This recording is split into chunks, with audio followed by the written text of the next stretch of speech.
Merci. Je sais passer à la question ou des compléments.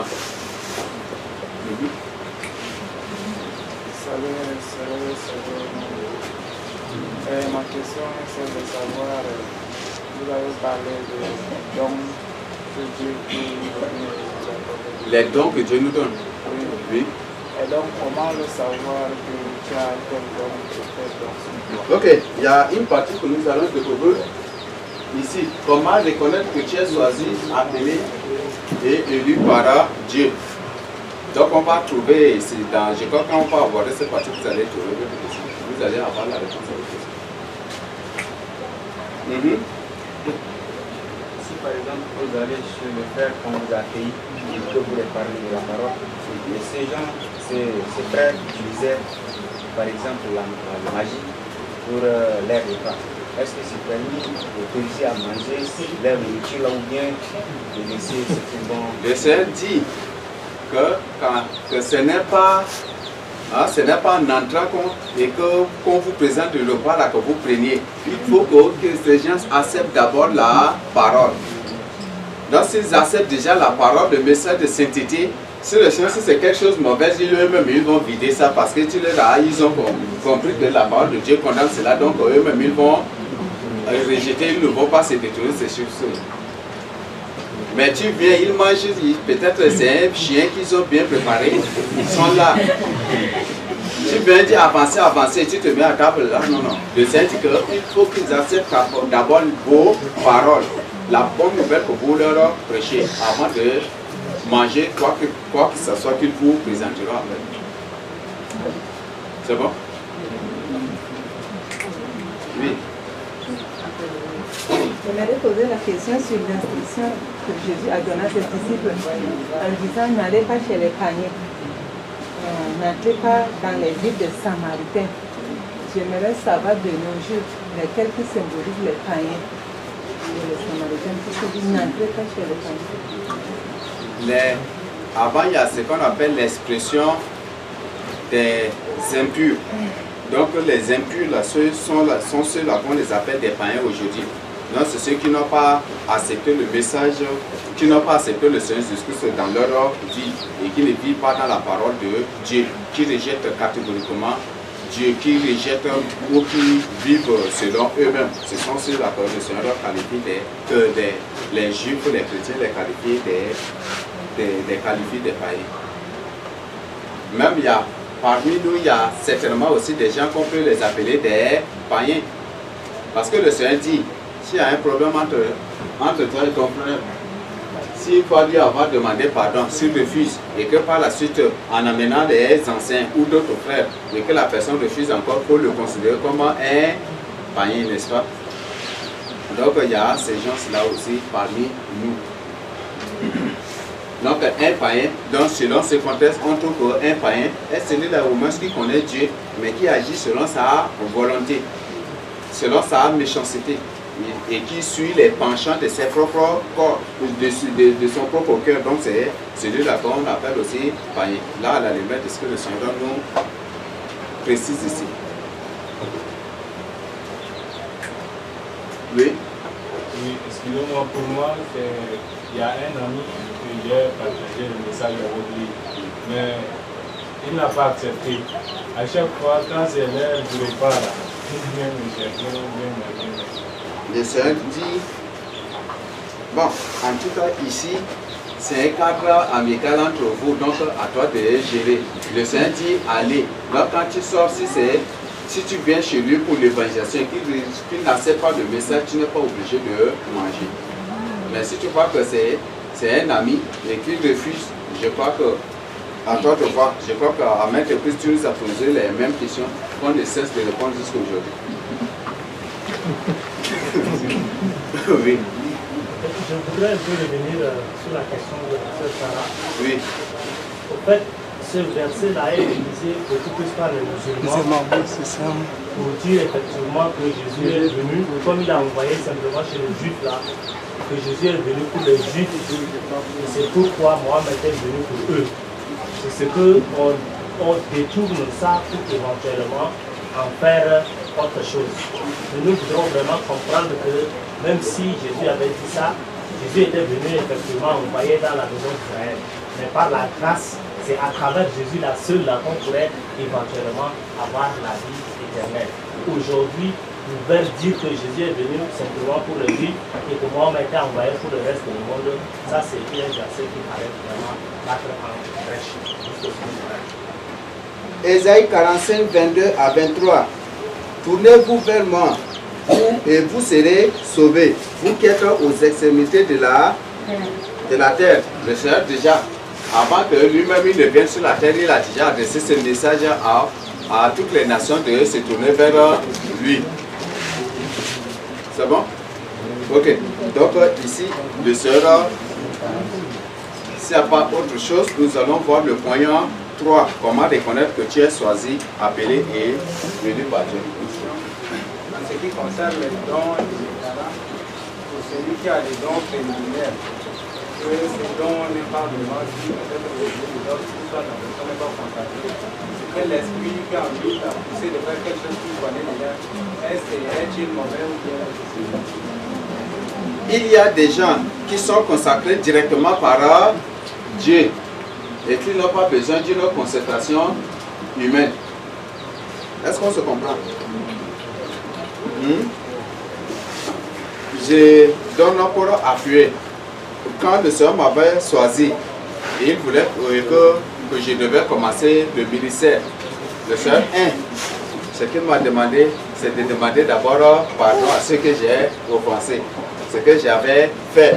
Et par la suite, quand j'avais demandé pardon, que tout est déjà réglé, par la suite, dans la vision, je voyais le Seigneur lui-même qui était venu pour me consacrer. Il dit qu'il m'a déjà oint et à travers, qu'il m'a déjà oint et qu'il m'a déjà oint aussi depuis mon enfance, il m'a consacré depuis mon enfance pour son ministère. Donc que je n'ai besoin de la consacration de toute personne que je parte pour le témoin. Et comme ça qu'à part la suite, je me suis engagé aussi dans l'évangélisation. Je n'ai même pas rencontré de problème. Quel soit ce que les gens font, je suis là toujours. Je ne suis même pas découragé. Je n'ai même pas lâché. Je suis là toujours parce que c'est le Seigneur qui m'a directement consacré. Jérémie, quand il était choisi, il n'a pas été consacré par l'homme, mais c'est Dieu qui l'a directement consacré. Donc, il y a certaines consécrations aussi que c'est Dieu qui le fait directement. Et si Dieu te si après t'avoir consacré ou après t'avoir révélé ton don, tu peux l'exercer en attendant aussi la consécration par la suite aussi. C'est bon? S'il n'y a pas autre question, nous allons... Oui. Par exemple, tu ne connais pas ton don, mais tu exerces le nom, ce que tu veux, c'est le même truc. Ce que tu veux seulement, même pas ce que Dieu veut. Non, Ce que Dieu veut que tu fasses, c'est d'accomplir la mission qu'il t'a confiée. Oui, mais tu ne connais pas ton don, mais en attendant, peut-être tu évangélises en même temps, tu fais les... L'évangélisation, au sens primitif, c'est un devoir pour tout enfant de Dieu. Il n'y a pas une condamnation pour ça. Mais il y a certains que Dieu seul a fait des spécialistes. Il leur a donné comme spécialité l'évangélisation et c'est un don particulier. C'est pour ça qu'il les consacre directement il les consacre directement comme des évangélistes. Mais l'évangélisation, ça c'est un devoir chrétien. Ma question, c'est autant dire pour un élu, Dieu qui sait faire quelque chose pour l'avancement ou pour l'évolution, et que la personne s'est mise à faire sans toutefois la vie d'un berger ou d'un apôtre. Est-ce que c'est là qu'il a pensé le Seigneur ou bien c'est autant faire ce qui est mal? Tout ce qui est inspiré par l'Esprit Saint, tout ce qui est poussé, si tu es poussé par l'Esprit Saint ou excité par l'Esprit Saint à accomplir quelque chose, pour faire quelque chose, c'est là quelles sont les conditions sera approuvé par les gens qui sont remplis du Saint-Esprit. Mais les mal affermis vont prendre ça sous un angle, sous un autre angle. Mais les gens qui sont remplis du Saint-Esprit savent que c'est l'Esprit Saint qui vous a poussé à faire ça. Oui. J'aimerais apporter ce témoignage pour répondre aussi au frère hier. Quand j'étais à Kumra, j'avais rencontré un peu quelques difficultés au point de ne pas pouvoir aller au niveau du trône. Et à un moment, les activités de croix étaient un peu aussi intenses ici. Vous prenez même si parfois je fais signe et il n'y a pas de réponse. Entre-temps, il y a des vœux que j'ai fait au Seigneur et j'avais des choses avec moi. Je n'ai pas pu transmettre cela. Quand j'ai fait signe et qu'il n'y a pas de réponse, ensuite je m'étais découragé et ce que j'ai fait que garder, j'ai gardé jusqu'à. Et un jour, j'ai eu un rêve. Dans le rêve, nous devons apporter de l'argent et des dons au Seigneur. Et c'était le berger Daniel qui est chargé de les recevoir. Et moi, j'avais ce que j'avais en moi comme l'argent là. Moi, j'avais enterré ça. C'est ça dans le rêve ce que j'ai eu. Quand je me suis réveillé, j'ai compris que j'ai vraiment offensé le Seigneur à travers ce que j'ai la conviction de le faire, mais il y a des doutes, il y a des découragements qui venaient. Et aussitôt, je me suis repenti et j'ai fait signe aussi au berger pour ensuite accomplir ce que j'avais dit. Donc, effectivement, à ce qui concerne parfois la conviction et qu'on n'exerce pas, c'est une offense au Seigneur. Donc, nous devons nous repenter. J'ai profité aussi de cela pour compléter cela, demander pardon au Seigneur et qu'il nous l'aide dans la vie,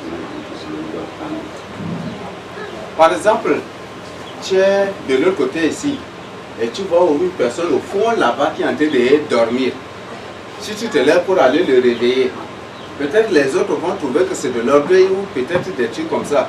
Mais celui qui est rempli du Saint-Esprit et qui a vraiment la crainte de Dieu va savoir que c'est une bonne chose que tu as fait. Donc je crois qu'à ce niveau, il n'y a pas de problème. Comment reconnaître que tu es choisi, appelé et élu par Dieu?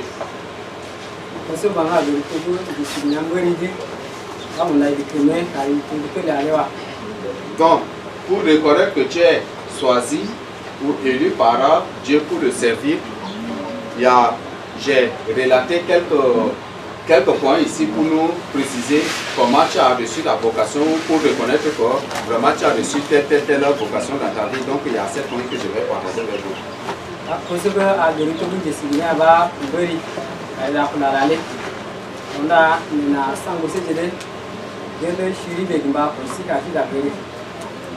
Tu peux les connaître par des visions ou par des révélations, selon ce que tu vois dans les visions et dans les révélations. Peut-être encore dans ta vision, tu vois toujours que tu évangélises, que tu délivres les gens, ou peut-être que tu témoignes le Seigneur Jésus-Christ. Toujours, ce sont les visions que tu as de manière récurrente. Sache bien que c'est une vocation. C'est pour dire que le Seigneur t'appelle à évangéliser, ou soit à délivrer les gens, ou soit à prier pour les gens, soit à intercéder pour les gens. Ou peut-être dans une vision, le Seigneur te montre toujours que tu es à l'église et tu prêches la parole de Dieu aux âmes, aux fidèles.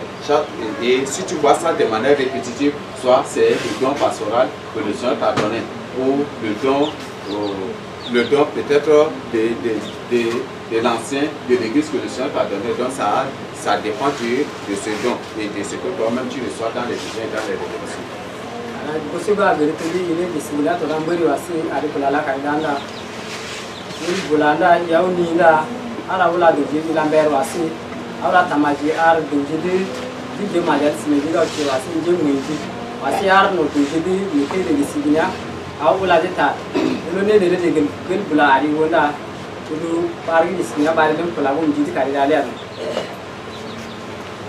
Donc il y a certains qui dans leur vision, quand les démons venaient pour les attaquer, ils n'utilisent même pas les armes, ils sont là à chanter seulement. Quand ils chantent, les démons là sont tabassés, ils sont renversés par-ci par-là. Et quand ils se mettent de chanter, les démons reprennent force pour revenir. Et quand ils se mettent à chanter directement, c'est à travers cela que tu comprends déjà que tu as le don de louange.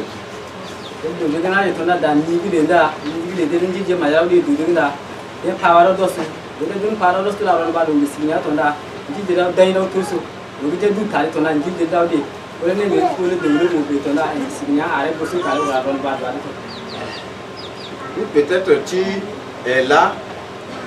Il y a aussi la manifestation directe de ton don que tu peux reconnaître. Peut-être un tel frère prie pour un tel malade, ça ne résout pas. Mais quand tu viens prier directement après, quelques temps ou peut-être quelques minutes après, la personne est guérie ou sur le champ, la personne est guérie. Et si tu expérimentes de manière répétitive, sache bien que c'est un don. Et c'est très important de l'exercer. Vous savez quand la caméra est au bas, ici va on considère dans ces lieux sur le namba de Karatamaki, avoir Piva in Aubara Tamaki, Karasu Juba ou Valé. Pas un dendogram, ou Beda Karibu, ici n'a pas de Karatamaki,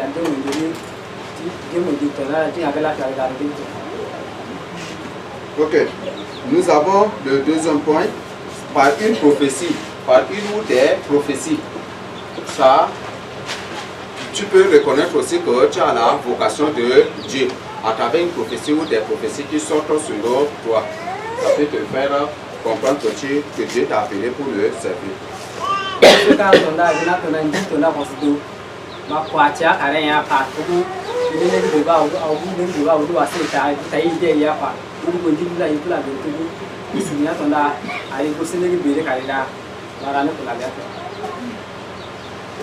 Hier, on a vu que 1000 quelques années avant la naissance de Cyrus, Dieu avait déjà prophétisé l'arrivée de Cyrus, non? Il a prophétisé et il a appelé carrément par son nom. Et c'est lui qui va lui bâtir une maison. Et quand Cyrus était devenu le roi, c'est lui qui a ordonné. Vous tous les Juifs qui êtes dans mon royaume, c'est Dieu qui m'a donné le règne sur toutes les nations de la terre. Donc vous tous les Juifs, vous qui voulez repartir à Jérusalem, que la paix de Dieu soit avec vous, repartez. Et il a ramassé tous les objets d'or, tout ce que Nebuchadnezzar avait emporté de Babylone, de Jérusalem à Babylone. Il avait ramassé tout cela pour donner aux Juifs à la première porte qui devaient quitter pour Jérusalem. Et les Juifs avaient observé cela, ils sont repartis. Et par la suite, ils ont appelé encore Esdras pour lui confier encore d'autres objets d'or des ustensiles du temple qui étaient restés. Ils lui ont confié et c'était ça. Or, ça c'est une prophétie et beaucoup de même. Le roi Josias même est venu par une prophétie.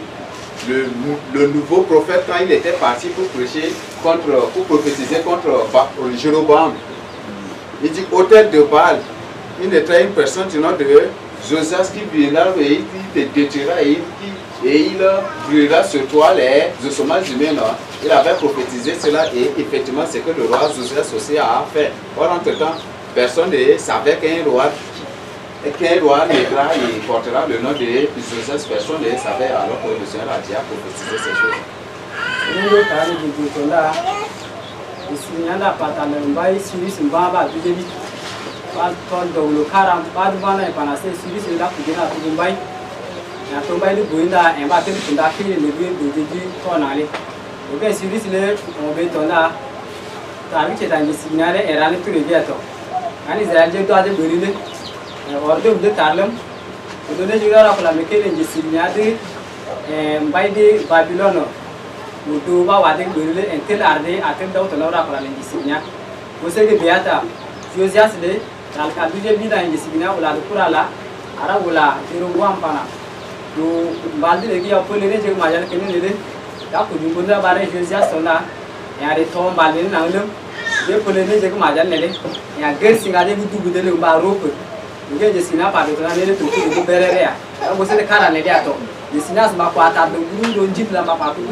Il y a un exemple aussi pour appuyer la donne de vision et de révélation.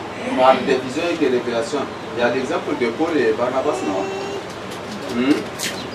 Paul et Barnabas. Donc l'église s'était engagée pour demander Seigneur qui devons nous envoyer en évangélisation pour aller annoncer la bonne nouvelle, pour aller témoigner, pour aller prêcher la bonne nouvelle aux autres nations.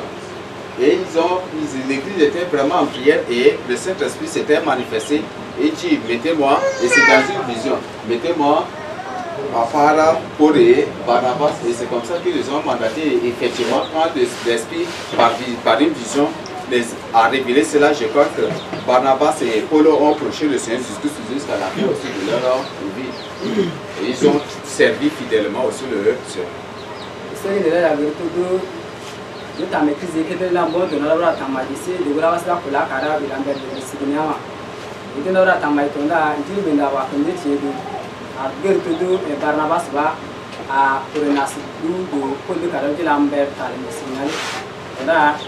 Jim Dale, Guru Barnabas, Nala Jim Nanda, Disciplinary Guru, Kaboseginato, Disciplina, our constituent, Nijigu, Asika, Grane, Valadare, Madrid.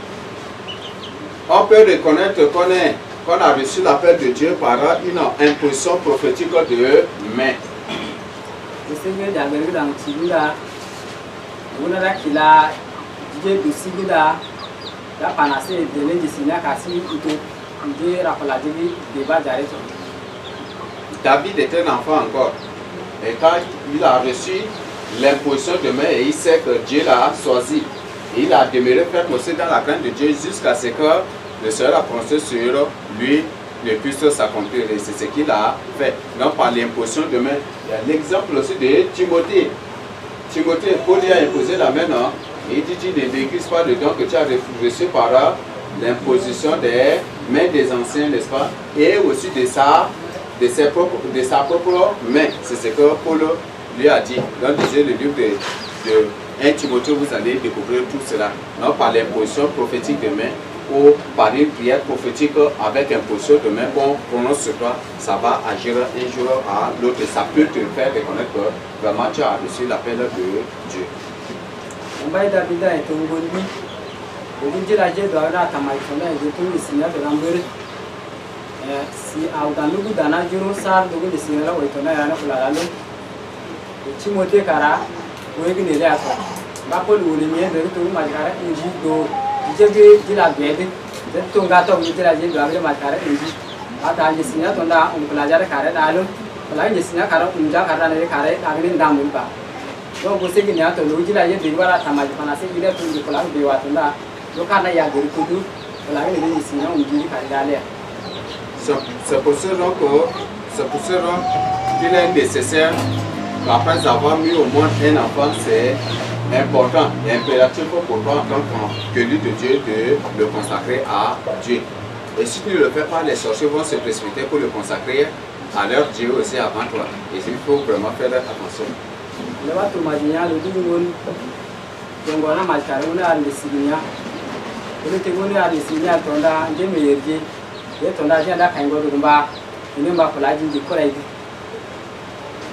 Parce qu'un enfant là est aimé par tout le monde. Les enfants de Dieu, les élus de Dieu aiment l'enfant, ils le bénissent tout en le consacrant à Dieu, n'est-ce pas? Et les sorciers aussi se précipitent. Et le but des sorciers, c'est de tout faire pour consacrer cet enfant à Satan.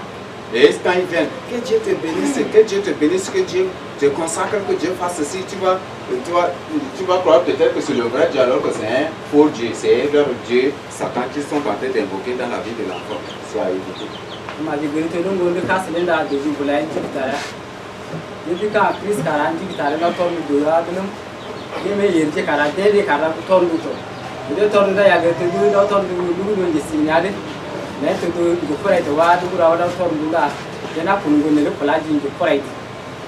Tu peux reconnaître que tu es appelé par Dieu directement par un appel adressé par un serviteur de Dieu ou directement par une interpellation reçue de la part d'un serviteur de Dieu sous la houlette du Saint-Esprit, bien sûr.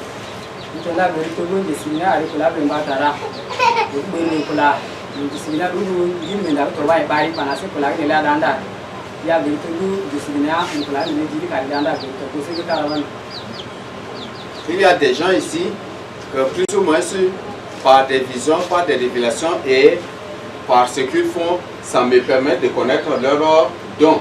Mais si comme ils ne sont pas encore affermis, on les laisse pour s'affermir d'abord dans la crainte de Dieu avant d'être consacrés. Et ces gens, je peux directement interpréter que toi tu as reçu tel don et ton don c'est ça et je peux interpeller la personne et le consacrer ou prononcer une prière prophétique sur lui. Et la personne aussi peut être au service de Dieu sans problème.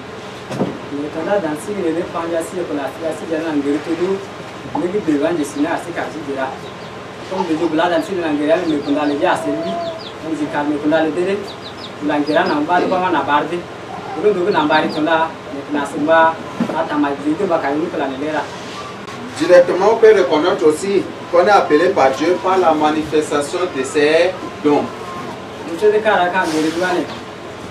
Yogone jadi daura ale riba dwara kanda nya jagir tugu disina tonda asi posile jadi diva asi dirat. Peut-être à tout temps, quand tu restes, tu ressens une envie ardente d'évangéliser, une envie ardente de prêcher la parole de Dieu. Toujours, c'est ce que tu ressens. J'espère que c'est peut-être c'est ton don qui se manifeste ainsi.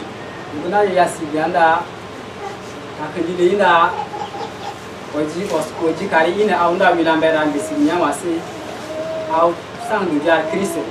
Dulu ni tile tatar au joginda itu gune bisinya ari tu gune muji kari daru kulala lebar. Peut-être que tu restes et puis à un moment tu ressens une envie ardente d'aller au village ou d'aller dans tes coins pour prêcher, pour évangéliser. C'est ton don qui se manifeste. Là ici tonda marquine kangolbe kara. Aria Milamber le Jésus-Christ a assez une double de Tala ou Amou. Vous le trouvez les Yahoo de Tonda, vous ne carré de Signa Ariane. Peut-être à un moment, tu restes, à tout moment, c'est toujours l'envie de chanter. Tu es continuellement en louange, en adoration. Ou c'est toujours l'envie d'intercéder. C'est quand tu n'intercèdes pas, tu n'es pas vraiment tranquille. Ça, c'est la manifestation du don d'intercession qui se manifeste dans ta vie. Et tu dois vraiment exercer cela.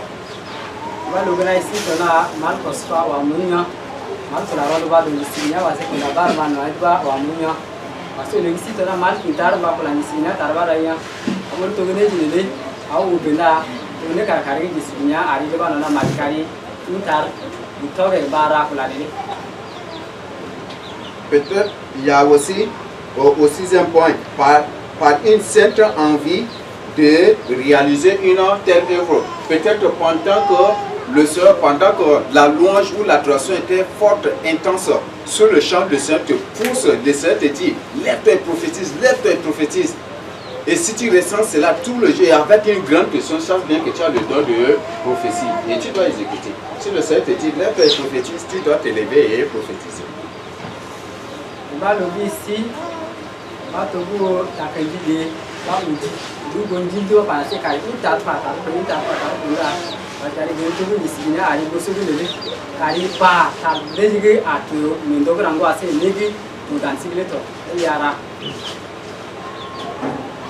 Ok, il y a une prophétie. Un jour, quel événement s'est passé.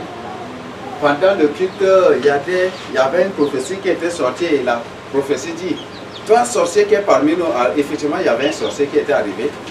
Donc toi sorcier qui est parmi nous, si tu es sorcier, réponds-toi, car le Seigneur te fait à te repentir. Après la personne dit, est-ce que c'est moi qui est sorcier? Est-ce que c'est moi qui est sorcier? Alors qu'il y a beaucoup de gens, mais lui il dit, est-ce que je suis sorcier? Est-ce que je suis sorcier?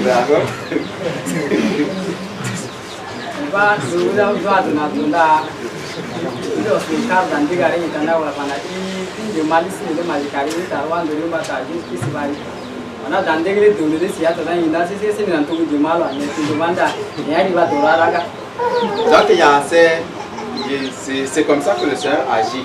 Et le Seigneur, toute prophétie qui sort dans le temple, si ça ne te touche pas la tête, toi, ça touche au moins une personne. Car Dieu ne parle pas dans le vide. Il parle au moins pour reprocher une personne.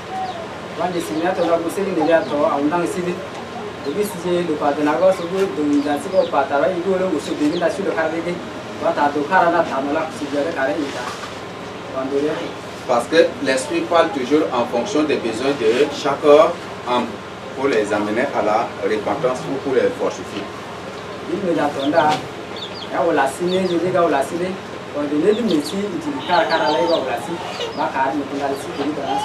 Au septième point, par une conviction personnelle, tu peux reconnaître que tu as tel don par ta propre conviction.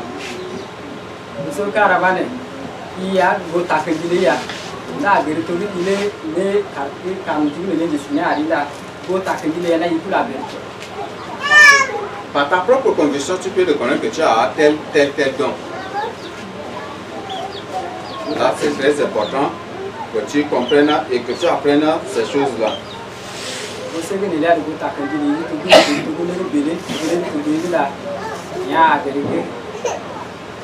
Ok, voilà les 7 points que moi j'ai relatés. que j'ai trouvé à partager avec vous. Je ne sais pas s'il y a parmi nous des gens qui ont reçu aussi que peut-être que le Seigneur, dans les cœurs du cœur, le Seigneur a mis aussi d'autres choses à compléter. Je leur accorde ce mot.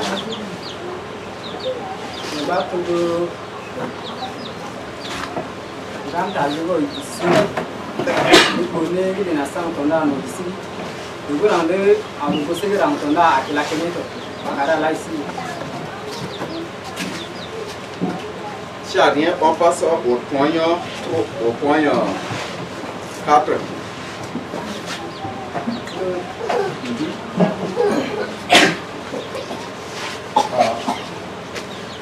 Oui. C'était en 2017 quand j'ai suivi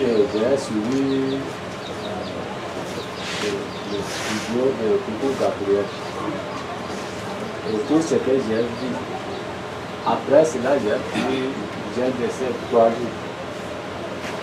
Et l'esprit m'a dit d'aller annoncer ça à l'église. Alors dans ma soeur, je ne voulais pas dire. Mais j'ai vu tous les reproches de personnes, toutes les inquiétudes de Dieu là. Mais arrivé à l'église, leurs programmes sont coincés comme ça. Et quand je restais, il faut dire. Alors je me suis levé demander la permission pour me donner quelques minutes et j'ai quelque chose à partager écouter. Alors là c'est que j'ai décidé cela et puis j'ai commencé à expliquer ce que j'ai reçu. Avec l'appui de verset, après un mois, j'ai dit ça c'est quelqu'un qui se mettait. Donc l'évangélisation, oui, ça c'est manifeste, le Seigneur peut t'imposer cela. Et là, il y a des missions au sens restreint, il y a des missions aussi au sens large. Il y a certaines missions de courte durée que le Seigneur peut te donner. Il y a des missions de longue durée aussi que le Seigneur peut te donner aussi. Donc peut-être à ce niveau, comme c'est pour le temple, pour l'ex-temple, et comme l'église se vit dans le désordre, le Seigneur t'impose cela pour aller partager avec eux. Mais par la suite, quand tu avais partagé, ça a créé un problème entre eux.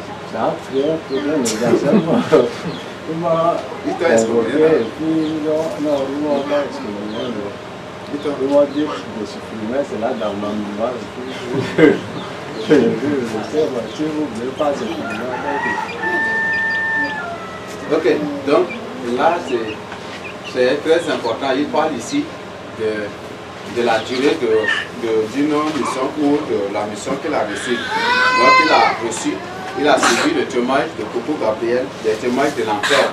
Il est parti pour partager avec les gens de son ex-temple et ces gens avaient refusé et ils l'ont convoqué aussi en lui confiant des menaces dans ce qui était passé. Donc je profite aussi, comme je venais de dire, il y a des missions. Toute mission a une durée. Il y a des missions de longue durée, des missions de courte durée aussi. Et là, c'est ce que nous devons comprendre. Il y a des missions au sens restreint, il y a des missions au sens moyen et des missions aussi au sens plus large. Et c'est très important que nous puissions comprendre ces choses. Ma question est sur la reconnaissance de ton don. Comment reconnaître que tu es choisi, tu viens appelé ou béni par Dieu. Dans les cas où tu reçois un rêve, dans les rêves, en partageant, tu peux comprendre c'est un don. Et tu ne fais que faire des rêves, demain tu guéris, demain tu évangélises, l'autre tu ressuscites les autres. Et c'est à plusieurs reprises, tu te vois enseigner, et c'est à plusieurs reprises. Et donc, même tu demandes au Seigneur de la confirmation, même si il n'y a pas de rêve qui revient, les mêmes rêves, plusieurs rêves, des fois, ils reviennent. Mais ça te met même dans le doute. Est-ce que ce que tu reçois là, si c'est le Seigneur qui te parle, est-ce qu'il ne parle même pas, il ne parle pas de l'autre côté pour que les gens me prennent dans ça? Est-ce que pour ça, là, comment tu vas reconnaître que c'est? Ok, il y a des rêves qui ne sont rien que les fruits de ce que nous avons fait, que le Seigneur nous montre. Et c'est pour ça que je dis, interpréter un rêve, ça prend plusieurs critères. Ça se base sur plusieurs critères aussi. Par exemple, avant de dormir, tu as pris tout ton temps pour intercéder pour le pays. Mais si la prière a agi sur certaines personnes, le Seigneur va te montrer le fruit aussi. Dans le rêve, quand tu dors, le Seigneur te montre que tu as guéri telle personne, tu as ressuscité telle personne, tu as dérivé telle personne. Le Seigneur te montre que c'est par rapport à la prière que tu lui as adressé la nuit. Et il te montre les fruits. Et le but, c'est pour t'encourager. C'est ça, c'est ce qu'on appelle, c'est ce que les administrateurs en administration parlent de la motivation. Donc le but, c'est pour te motiver dans cela, pour que tu vois tes fruits et continuer à faire de plus après. Oui. Après la fin de ta mission, est-ce que c'est la fin de ta vie là? La fin de ta mission? La mission que Dieu t'a donnée là, si ça finit, est-ce que c'est la fin de ta vie là? Non. Par exemple, il y a un prophète au temps de Josaphat, non? Quand ce sont les Syriens, ce sont lesquels qui étaient venus en guerre contre Josaphat.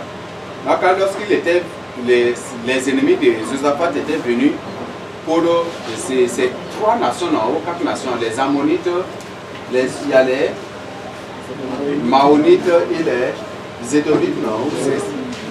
Les Moabites, non? C'est pas. Donc ces gens étaient venus en guerre contre Josaphat. Et tout le peuple était épouvanté. Ils étaient frappés, ils étaient saisis de frayeur. Mais Josaphat les a réconfortés. Et par la suite, sur le champ, le Seigneur, pour les rassurer, a envoyé son esprit pour saisir les deux. Et qui a prophétisé pour les réconforter. Et après la prophétie, c'était juste sa mission. Hein. Juste après sa prophétie, on n'a plus entendu parler de ce prophète-là. Et ce qu'il avait dit, c'était vrai. C'est ce qui était passé aussi. Et après la prophétie, les gens, le peuple encore voulait douter. Et qu'est-ce que Josaphat leur a dit? Croyez, vous devez croire, vous devez avoir confiance en Dieu et en ses prophètes aussi. En ce que les prophètes disent ou annoncent de la part de Dieu. Et c'est ça ce qu'il leur a dit. Donc il y a des prophètes qui ont des missions de courte durée ou de circonstances seulement. Non, par circonstances, le Seigneur les a saisis juste pour prophétiser et par la suite on n'entend plus parler d'eux. Ces prophètes, on en a autant dans la Bible ici. Par exemple, ta mission est finie. Mais ce n'est pas fini, ce n'est pas le synonyme de mourir.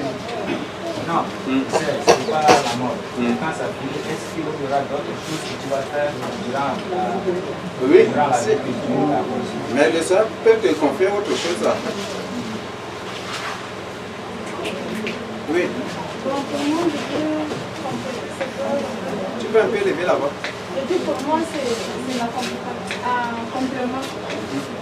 Puisqu'au moment où j'étais en voyage là, ma tante était vraiment malade, elle est paralysée la même et en même temps elle est enceinte, elle a déjà fait un accouchement.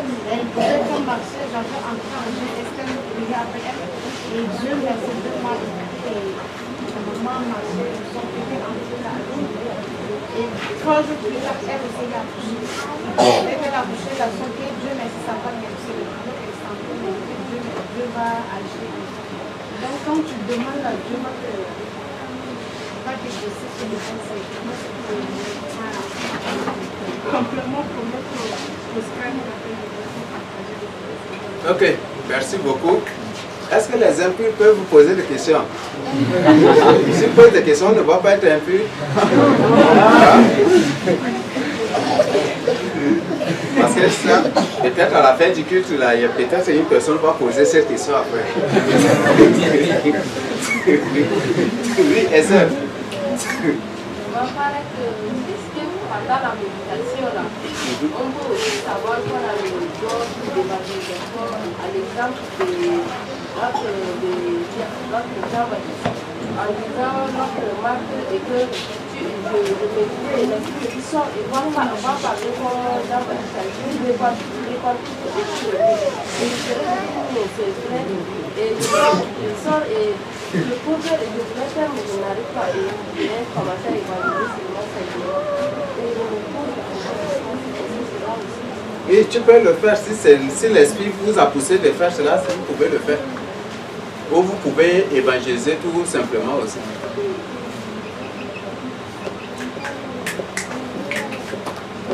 Oui, mais là, bon, je prends. Je voulais apporter comme complément également. Des fois, on peut recevoir les dons, mais il faut également passer beaucoup plus dans le temps d'enseignement aussi. Parfois, il y a certains dons qui nécessitent que la personne puisse vraiment s'intervenir dans sa foi également pour exercer d'une manière très efficace. Et je voulais profiter pour poser une question. Si on fait des rêves à tout moment, qu'on reçoit la vie des gens, chaque fois, et ça ne s'arrête pas. Est-ce qu'il y a un don de la vie des gens? C'est-à-dire, dans le rêve, le Seigneur vous révèle la vie des gens. Et quand tu essaies, c'est exact, c'est ça également sa vie aussi. La vie des gens. Est-ce que ça, c'est un don de vision?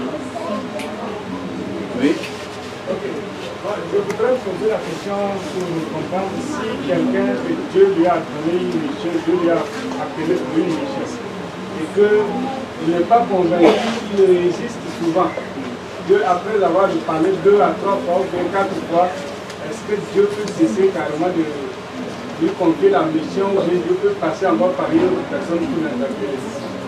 S'il hésite et avec toujours des doutes, comme Moïse a fait, selon le plan de Dieu, c'est Moïse même qui devait être le souverain sacrificateur. Tellement qu'il a hésité, il a douté, il a discuté avec Dieu, Dieu a fait venir plutôt Aaron. Et c'est Aaron qui lui a arraché cela. Donc parfois, si tu doutes, parfois il se peut que le Seigneur va te laisser accomplir, mais peut-être qu'il peut te retirer ça là pour une partie pour donner à une autre personne. Et si après, par la suite, tu comprends que ce que tu as fait, c'est du péché, il faut demander aussi pardon.